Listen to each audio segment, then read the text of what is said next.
Hey guys, how's it going? Today we're going to change the oil in my 2016 BMW 535 with the N55 six-cylinder engine. Now these engines are used in a lot of BMW models ever since 2011 or so. They're used in the 535, 335, some of the 7 Series, some of the X Series SUV BMW models. So a lot of these are out there. And they're all very similar when it comes to the oil change procedure. So let's get it going. Okay, so the first step obviously is to get your car jacked up so you can get underneath and access the oil drain plug. Now these cars are pretty low. This is a 535 with the M Sport package, so it's even lower than the standard 535. And it's basically impossible to get underneath there without raising the car.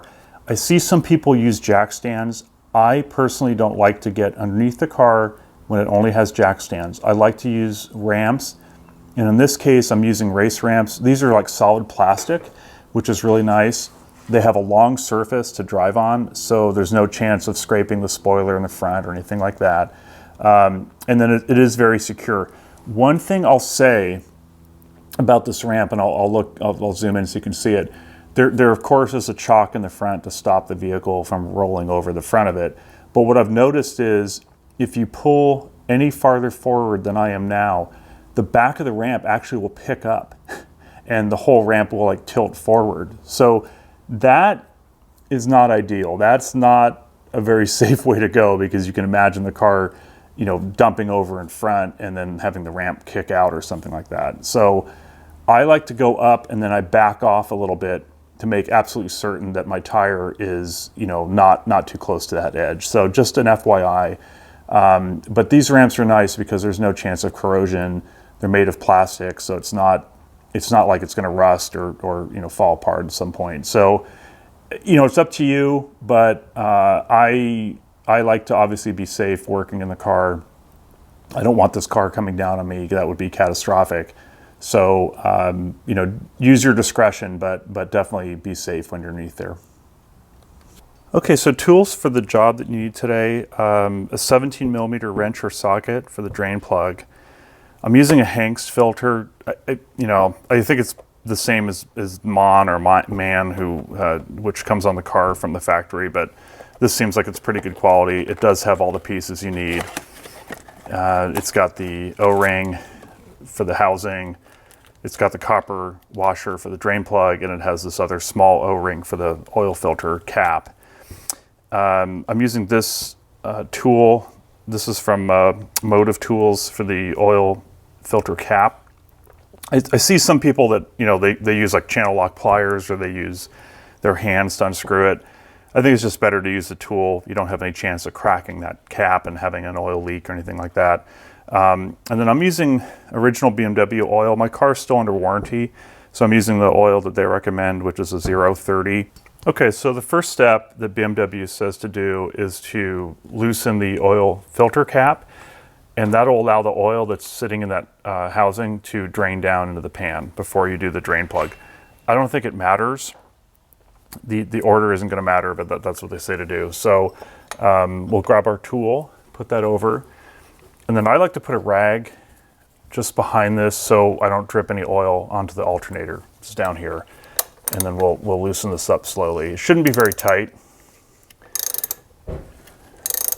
And again, we want to go a little slow because in theory this is filled with oil and we want that to drain down as this is being loosened. So let's see how this looks. And you can see that there's oil basically right there. Let that drain down. There we go. And there we go. We can see it's draining out. So I'm just going to let that sit there and drain, and then we'll start with the drain plug on the pan. Okay, now the first thing you're going to run into is this cover that BMW puts on to let you access the drain plug. And from the factory, there's a small bolt that holds this in place. I actually took it off when I first did the oil because I honestly can't see any reason for it. This just locks in with tabs. So you just turn this, and there's actually it tells you open and closed on this cover. And you just pull this out, and you can see that hole for the bolt. I think there's enough friction on this thing that it just holds on there, so I don't worry about the bolt. It's just one less thing to worry about. One thing you will want to do when the car is on these ramps is put a rag behind the drain bolt, and that'll just stop any oil from leaking onto your engine pan, because what happens is as it stops draining, it will kind of run out of this hole, and it runs back and makes a mess back here. So just be aware of that.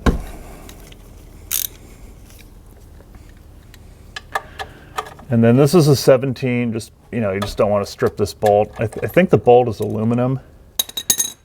So you just have to be careful, make sure this.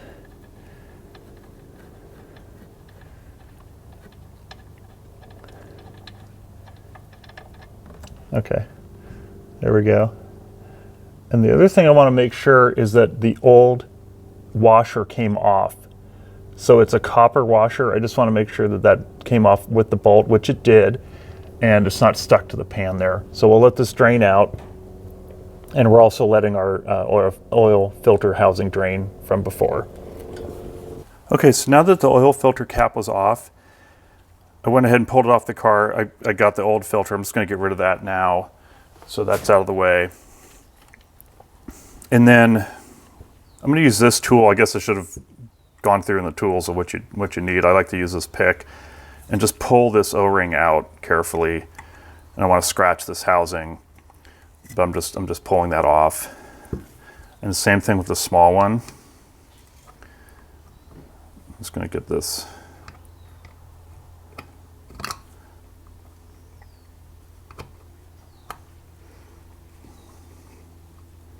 Get that off. Okay. So that's off now. Just want to make sure this is somewhat clean.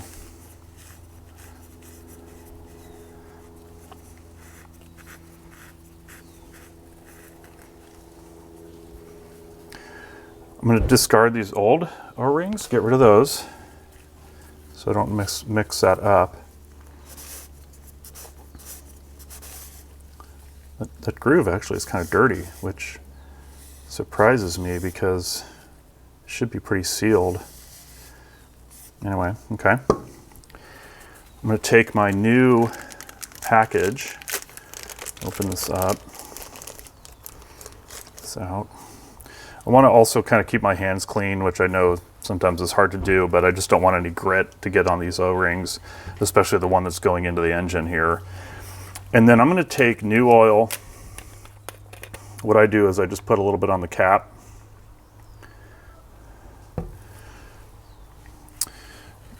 And I want to just work this on the O-ring. You just need a little bit, but you do want to have some fresh oil on there, and this will just go over top if I can get it on here. To kind of stretch that, and then obviously make sure it's in the right groove. It's kind of that big open groove underneath the threads, right underneath, not any farther down. And the same thing with the small one. I just want a little bit of oil on this, and I'll work that into that groove at the bottom. This one seals that oil housing when you shut off your engine, so it's important to have this on in the right place. And then I'm going to put the filter on. I don't think it makes any difference which way it goes, but there's writing on one side. And that just pops on. You just want to make sure that's all the way down, like that. And then that's ready to go back on the car. Okay, so I have my filter all the way down. I have my new O-rings on. You can see it was good. I used a rag to stop any oil coming off and leaking down, because it did, some did come out on the side. And I just want to make sure nothing falls in there, right? Because that's obviously directly into your engine. And you're just going to set this down straight. Make sure that middle part goes straight into the housing. And it's pretty easy to screw this down.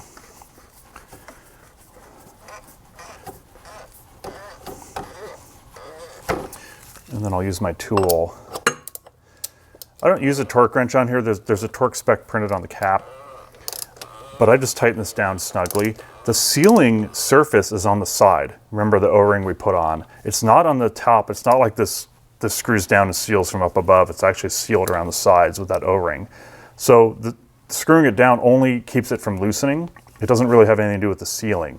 So I just snug it up a little bit. It's plastic. I mean, gosh, you know, 1/8 turn maybe after it gets all the way down, something like that. And that's it.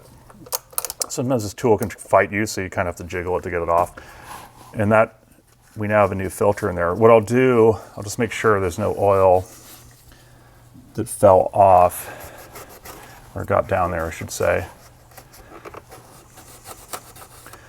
And actually there's some splashed on here, which not really a problem, but we'll just clean it up a little bit. There's some on this hose. And that's pretty much it. That's tight, so we're ready to go on that. All right, so I'm back underneath the car. I did clean up this drain plug a little bit, and I put a new washer on that came in the oil filter kit. So that's ready to go. And I'm just gonna thread this in, straight in. Obviously, you don't wanna cross thread this either. The pan's aluminum, so it's easy to mess up those threads if you're not careful. I just put that in by hand all the way down. I just want to wipe up any oil.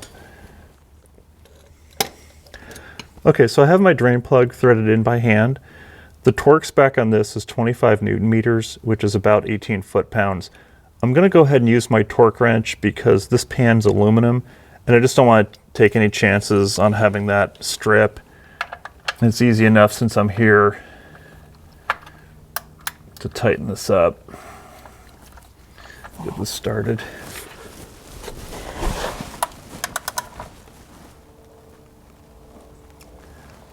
And really all you're doing is compressing that gasket.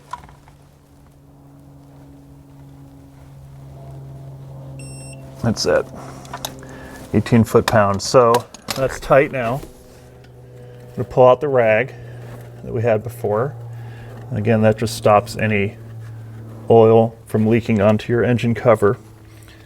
And then I will put this cover back on. It only goes one way, so that makes it really easy.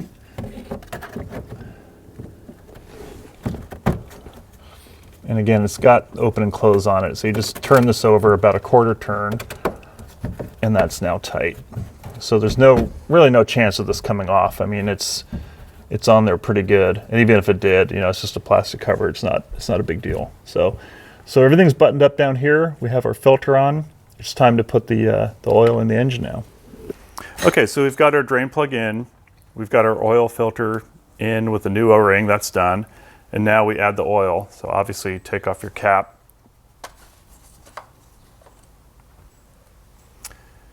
And I use this funnel just to make it a little bit easier. Although you could probably just pour it directly in there. Now BMW says with the N55, from what I've read, it's 6.6 liters. I think some people put in like 7 quarts, which is, I think like technically should be 6.9, but probably doesn't matter, the 1/10 of the quart.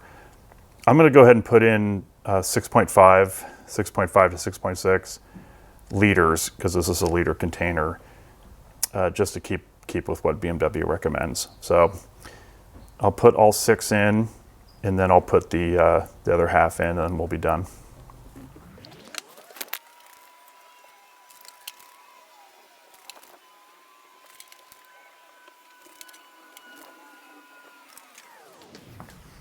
Okay, and then this last liter, I want to put about half a liter in.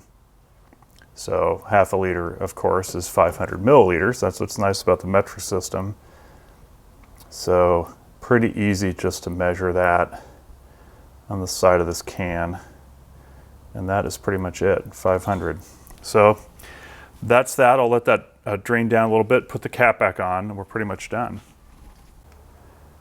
Okay, so we're pretty much set. I like to double check everything just to make sure I didn't miss any points. So we have our oil filter cap back on and tight. Oil filter cap is also tight.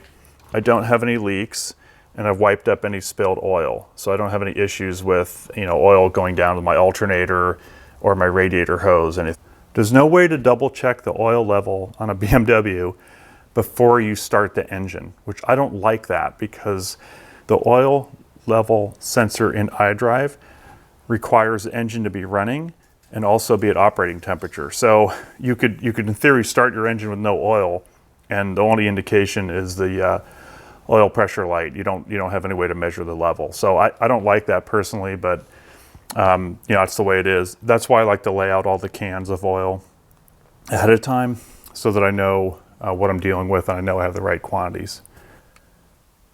Okay, so now I've got the oil changed, I've checked everything. Time to start up the car and move it off these ramps. You obviously want to make sure that you have no warning lights as far as like oil pressure or anything like that, so I'm good on that. It's bugging me because I don't have my seatbelt on. I'm going to back it up off the ramp slowly. That's it.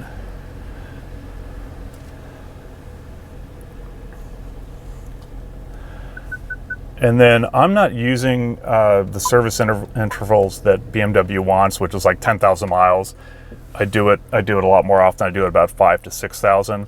So I'm not going to reset the service, but if you want to look at the oil level, you can go to vehicle info, status, and then oil level check. It will not, I don't think it's going to show me right now because the vehicle's not at operating temperature and all stuff. So I'm going to check that later. I know that I have the 6.5 liters in because I double checked that. So I'm not overly concerned. Again, I wish they had a dipstick, but I'll check this next drive I take, and we'll go from there, and I'll have that done. All right, so I have my ramps out of the way. I'm going to pull my car back into the garage where it belongs. I don't have any warning lights, and oil level looks good. So that's it. Oil change on a BMW N55 engine.